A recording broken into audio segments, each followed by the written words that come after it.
আবৃত্তি করছি আমার লেখা কবিতা স্বাধীনতা।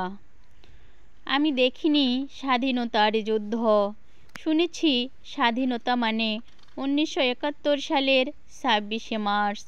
স্বাধীনতা মানে অগ্নিঝরা রক্তমাখা দিনগুলি। স্বাধীনতা দিয়েছে আমাদের পরাধীনতার গ্লানি থেকে মুক্তি। স্বাধীনতা মানে 71-এর লাখো শহীদের প্রাণ বিনিময়ে পেয়েছি মোরা বিজয়ের গান। যত আঘাত শত কণ্ঠে যারা দিয়েছে প্রাণ, বিনম্র শ্রদ্ধা ভরে তাদের জানাই সম্মান। মতিউর রহমান, জাহাঙ্গীর, নূর মোহাম্মদ, আরও নাম না জানা অনেক শহীদের রক্ত আজও অম্লান।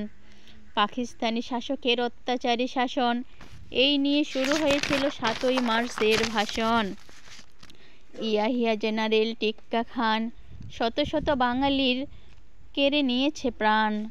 মিরপুর, কচুরি ক্ষেত, শাঁখারী বাজার গণহত্যা চালিয়েছিল হাজার হাজার। হায়েনারা গণহত্যা, লুঠতরাজ করেছে, ধর্ষণ, গ্রামের পর গ্রাম জ্বালিয়ে দিয়েছে। রাতের সর্বনাশী লেলিহান শিকার, কর্কশ করুণ দৃশ্য মানুষ আজও ভুলেনি। আজ বাঙালি গর্বিত পাকিস্তানি হানাদার বাহিনীকে পরাজিত করার জন্য।